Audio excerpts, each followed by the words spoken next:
What's up, guys? Welcome back to another episode of Let's Play Legendary Game of Heroes. So the Sharrrk Attack event has just finished, and what I wanted to do was use this episode to go through some of the items I could forge. I've been collecting a lot, and I can't quite get the top sort of the 6-star items yet, but I'm making my way there. So I thought I would kind of talk about the materials that you can collect, and also the new event is about to start. One of the packs is already available, so I'm going to talk about how I'm preparing for that team. So let's first talk about the event store that is for the Sharrrk Attack event. So as typical with any of the Slayer events, you can always get the Blade Shard and Loganite Shard. Now this is going to be very useful for you if you're actively looking to level up any units from 3-star to 4-star or from 4 stars to 5 stars. And you can also get these in the shard store, and that's what I've been typically doing. So I haven't really been spending a lot of um, my tokens on these. Instead, what I've been doing is I've been buying up as many of the Striker's Hilt shard as possible. And what's interesting is this was sold out yesterday. So maybe what I didn't realize is that this refills. So actually, now that I see it, I'm just going to go ahead and purchase it.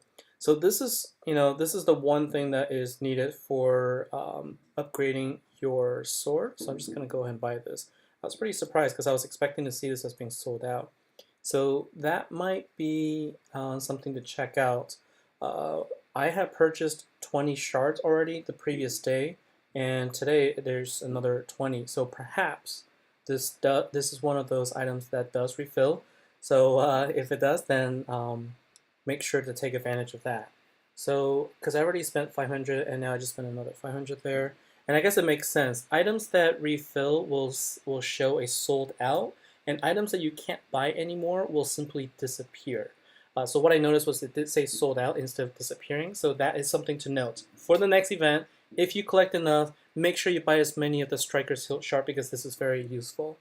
So now I have 800 remaining. What else should I buy then? So what I've been collecting a lot of is also the Nightfall Chart. So the Nightfall Chart is used to upgrade the Queen, one of the bosses from before, and I have a chance to get a 4-star hero, but I think I'm gonna go ahead and just get my Nightfall Shard because I already have a few of them, and I think it's useful to just collect them because I don't want to have to buy them in the store, the dungeon store, because it takes about 2 weeks to save up 40, and it costs 50 dungeon tokens. So it's 2.5 days to 2 weeks and 3 days or so to save up enough. That's a lot of time and a lot of effort to put into it. So I'm just gonna buy up as much as I can. So with 35 remaining, what should I buy here? Guess what I could do is, it never hurts to buy a potion. And then with 10 left, the only thing that I can buy is this unit. Okay, so now I can also use the tokens here. As you can see, I have enough for a necklace box as well as the butcher's material box, but I'm not going to worry about that right now. I'm not really leveling up those units anyway, those items. But instead, what I want to do is I want to go to Starblade's blacksmith, and let's go ahead and look at the sabers that I could upgrade. So I have already a couple of the 3-star saber, and I have enough now to go up to a 4-star. So I am missing a Fell Clan Brandy, and this is actually one of those items that you can purchase in the store. So I'm going to go ahead and do that. There's 2 options here, right? So you can actually go into the dungeon store or the trials. You go to trial store and then you can buy the shards. Now the shards for the brandy cost 25 token each. So that's going to cost you to get 20. You're going to spend 500 of those tokens. I think you can use you can use that for something else. I like to use that for potions to upgrade all of my heroes. And instead, what I'm going to do is I'm going to go to the Dust Merchant to purchase it because I think it costs only 50. So it costs 50 dust, and I have 2.3 thousand. So it's really no brainer for me. So let's go ahead and purchase one. Given that I only have 1 shard, it makes more sense for me to just buy one right out. Now let's go back and forge. So if I go back and craft this, you can see what this provides. So this increases attack at level 1 of all applicable heroes by 250. The flat increase in attack isn't interesting because if it's really low, then it makes no sense because it pales in comparison to the percentages. But when you think about it, a lot of the heroes that you get, have a maximum of maybe 1.5 to 2,000 attack. And if you think about it, some of the relics I have only increases attack up to 10%. So at a 2,000 attack hero, that's only 200. And at 4 stars, this is already outdoing it, right? So and it increases it even more by comparison for units that have lower attack. Now, if you have a hero that has a higher attack, greater than 2.5 thousand, like 2,500, if you have something greater, then yeah, this is not going to be any better. But you could power up the saber, and then at 6 stars, you are looking at 625. So unless you can get 6,000 over 6,000 attack plus a 10% increase in attack, this is actually going to be better for you.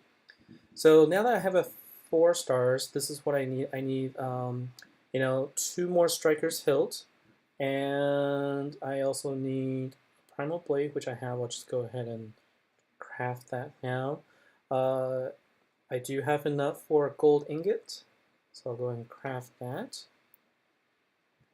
And I'll go ahead and craft this using a gold ore. And then the only thing remaining is the deep moss horn. So I need to collect a couple of things. I need to collect a few more of the Striker's Hilt, and this is where you get it. So you get them in the Gears dungeon. So let's go ahead and attack some Gears dungeon to collect some of these items and see if we can collect. We probably will not collect enough. So I don't have Gear dungeon. Let's see what else. I already finished it. So let's see what else I can do. Where else can you collect it in? So you can do in the trials as well.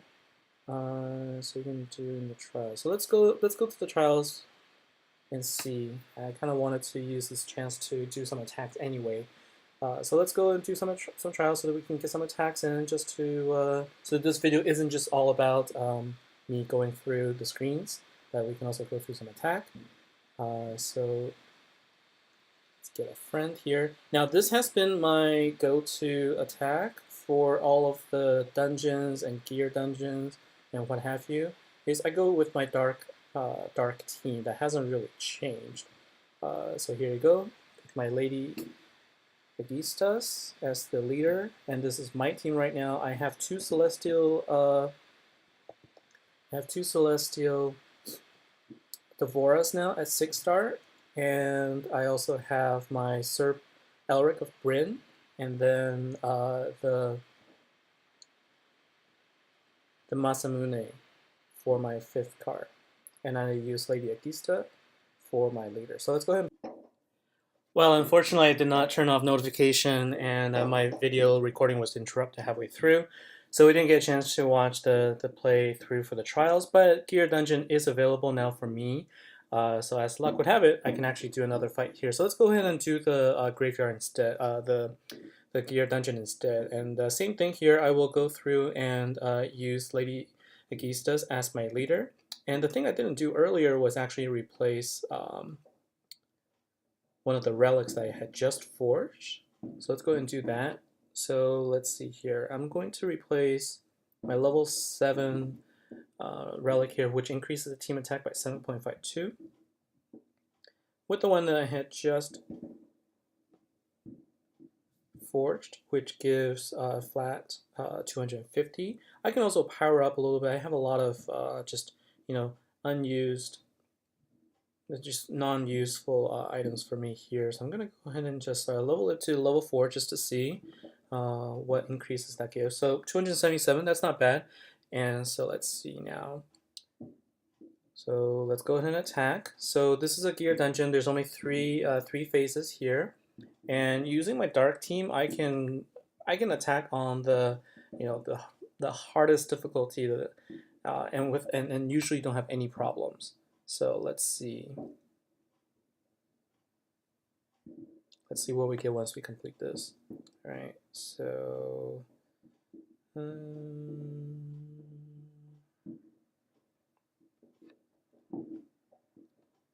typically what I try to like to do is just save up a bunch of power gems if I can, just because it gives me, it allows me to speed through at the end here. And it looks like I won't be able to do this now, so I'm just gonna go ahead and prep for the next round.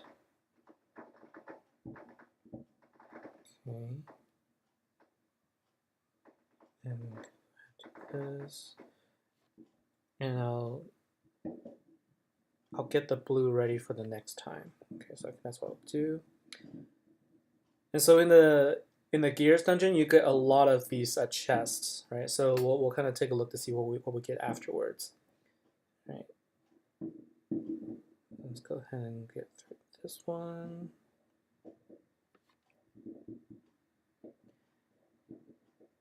Oh, I actually didn't match any dark, so I need to do that first to make sure I actually defeat the enemies, otherwise it would be pointless.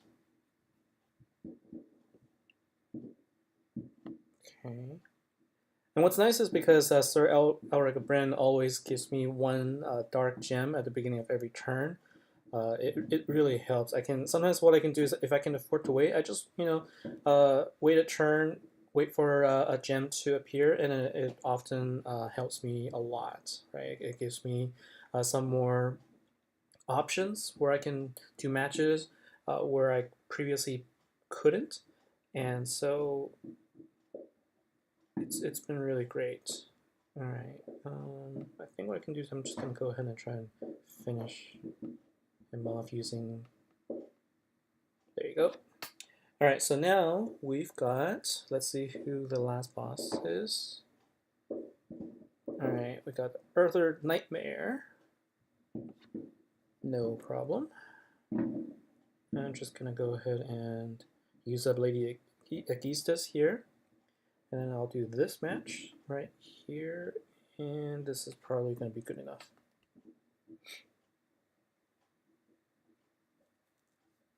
There you go. And I'm expecting at the end I'll have about 34 chests. So let's see what the items are that we got. All right, so get 17 smelter shards, 7 bronze ore. Good, I need the onyx slab shard, and then I've got 1 more striker's hilt shard. And some gold ore, so the gold ore is needed for me as well, and then a couple of gears. Good. All right, so that's pretty much it for collecting the items. I basically just go through and make sure that I go through the gear dungeon every day. And this is good timing because I wanted to talk next about the team I'm going to form for the upcoming event for the Sphinx Riddle. And so the pack is available now. One of them anyways is available now, and it is the Underworld pack. So this is the feature pack. This is the one where I generally don't have any luck getting the unit because I don't typically go up beyond tier 3 or 4. And so let's at least talk about what unit you have. And this is actually really exciting. So Osiris is an attacker ancient card. And so it's a dark commander hero that is an attacker card, which means if you get him, you will be able to use him alongside Lady Aegisthus for additional boost. Okay, and his battle skill is to create 4 dark gems and to destroy 4 light gems, which is going to be very helpful. And if there are more than 8 dark gems, it also increases its attack by 35%. So this is pretty good.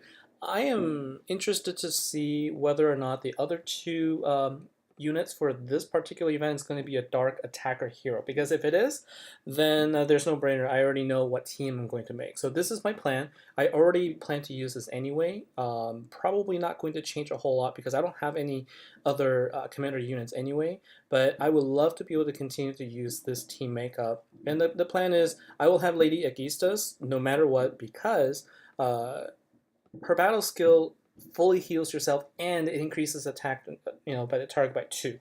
So this is a lifesaver for you, and also it really increases the amount of time you can attack in for a boss. And Sharrrk Attack gives you an additional dark gem every turn. So these 2 are definitely going to stay in no matter what. But like I said, if the other 2 units are also attacker units, because Lady Aegisthus increases the dark attacker heroes by 300% for damage and health, then I think I'll be set.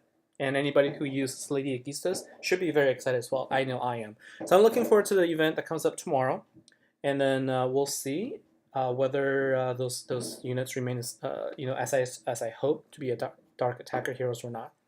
And let's see if there's anything else I missed before I sign off. That's pretty much it. So I'm going to continue to save up more for the Forge, and my goal is to get it up to 6 stars, because once you get it to 6 stars, the next thing you can do is to convert it into a elemental claymore, and you can choose whether you want it to be fire or any of the elements. I might choose to go with the dark claymore, which requires a bunch of stuff, but it definitely requires you to get as the prerequisite, you need to have the 6-star saber. All right, so that's it for today. It went a little bit longer than I had hoped, but hope you enjoyed it. It's less about the fight; it's more about like thinking about what we're planning for the team for the next event, and also just kind of talking about Forge, which I didn't really get to do. So take care, and it's 4th of July here in the U.S. So anybody who's celebrating it, have a happy holiday and enjoy the 4th. And I'll see you next time. Take care.